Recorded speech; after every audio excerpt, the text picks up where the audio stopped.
In this video, I'm going to share with you 3 ways to start a conversation with anybody, anywhere. And I'm doing this because people often ask me for situational conversation starters. They want to know, Charlie, how do I start a conversation at a networking event? Or how do I start a conversation at a bar? How do I start a conversation at a house party? And the truth is, yes, you can have very specific ways to speak to people in each of those scenarios. But if you get locked into that, what tends to happen is you've got all these things floating in your head, and the moment when it comes to speak, there's too much going on, you say nothing. I find much easier. If you've got 3 things that you know you can take with you anywhere, it just becomes reflex, and you actually will speak up, and you'll get in a conversation and maybe meet some cool people. So here are the things that you should be thinking about. The first one is more of a mindset, and I call it human Google. The reason I do this is because Google is where we go to ask questions nowadays, right? If you want to know how to get from point A to point B, you go to Google. You want to know what restaurant is really good in your area, you probably go to Yelp, but maybe you type it in first on Google. The point is that we go to our technology, and the power of this first thing is in taking all those questions that maybe we go to technology for, maybe we don't even voice, and asking the people around us, especially the people we don't know, not just our friend group. So a few examples of this just to get you thinking in this mode. I was out at the gym on the day of the Floyd Connor fight, and it occurred to me that I had no idea where I was going to watch the fight. And so I just said to the person nearby me, oh my God, the fight is tonight. Are you going to see it? He said, yes. I said, where are you going to watch it? Conversation started. We spoke for 5 minutes. Now this is someone that when I see him, I say, hello, we can chat.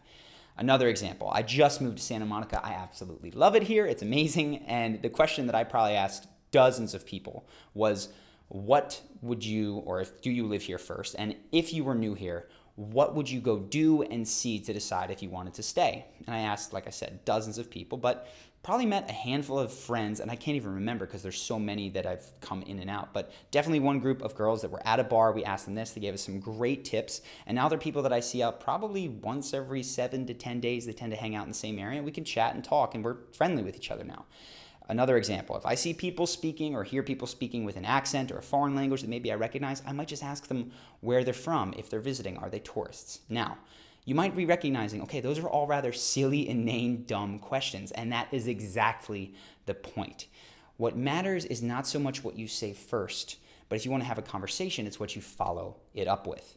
And that goes beyond the purview of this video, but I don't want to leave you hanging. I want to give you something. So the second part of this conversation, once you're going, you tend to want to drive it towards the question, how do you feel? In all of its forms. So take that first question where I asked the guy about the fight.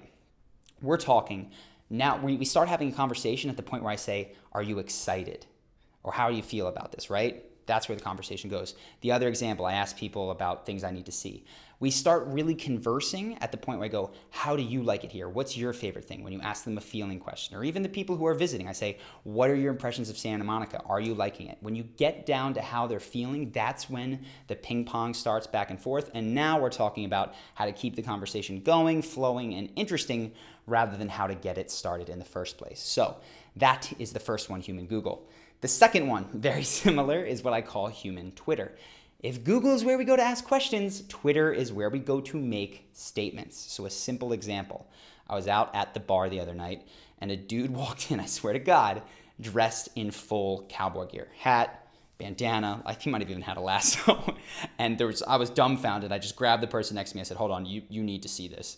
A cowboy just walked into the bar. And that was it. Now we're talking. I don't even know what we talked about, but the conversation got started. Now, the point with this, and Google as well, Twitter and Google, which are just simple ways to memorize this, is that you're not coming in with a pre-planned question. You're not coming in with a pre-planned line. And the difficulty here is when people go and they try to find, okay, what do I say? And they have one thing they know, for instance, they want to give a compliment to someone. The problem is they're thinking, okay, got a compliment. And they walk up to someone dressed like me. And they're going, okay, I need to compliment this guy on his dress. And there's nothing to say. I'm wearing a black t-shirt, and it can come across as lacking in genuineness. But when you actually put that to the side for just a second and think, what are the genuine thoughts going on in my head? There's always something. And while they might be silly and dumb, I hope I've made it clear that it's not the first thing that you say. People are starving to get in conversation, believe it or not. So when you say something like, oh my God, it's so hot out here, I'm sweating like a pig, human Twitter, you're likely to get 3 people near you that go, oh my God, it's so bad, right? And now you can begin. And as soon as you now you're driving towards the feel, right? Isn't it insane? Like, it's just sweltering out here. I can't stand this. I don't know if I want to continue to live in this area, or maybe I'm thinking of moving somewhere else. When you get into that feeling part, now you're having a conversation. Again, I'm taking this off of conversation starters, but I want to give you a little bit more. That said, there is one more thing that you can use, and this one is more of a line, and it works really well in closed social settings like bars, like corporations, like any sort of an area. So bars, corporations, universities, friend groups, if you're at a party with someone, any sort of a thing where these people do kind of have a reason to speak to one another, right? You're expected to be social. And this one is, you just walk up to someone, you say, hey, I don't think I've met you yet. You say your name, and you stick your hand out for a handshake. So, hey, I don't think I've met you yet. I'm Charlie. This works wonders because it subcommunicates amazing things. First off, it subcommunicates that people are supposed to be mingling here. I don't think I've met you yet. We're supposed to have met at this point.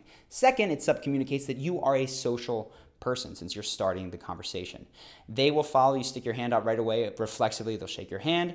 And again, dive into the feeling. How do you like it here? What brings you here? Are you enjoying yourself? That's going to get the conversation going. So I don't need to make this more complicated than it is. You take any of these out, you are done. You don't need to worry about how to start a conversation.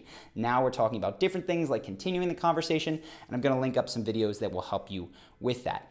If you are interested in more detailed stuff about this, like first impressions, we happen to have a course on the subject. And we also have a free video that we give away to see if you're interested that covers the 4 emotions that make an amazing first impression. If you can create these emotions in the person that you're speaking with, they will walk away with an amazing first impression of you. So if you're curious what those are, go ahead, click the link in the description of below or the card or wherever. We'll get something to pop up here, and you can check that video out after dropping your email into the little email slot.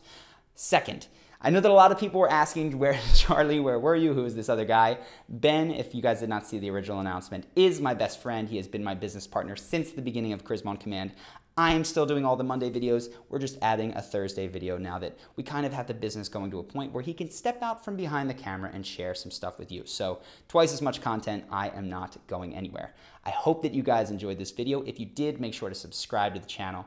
And of course, I will see you in the next one.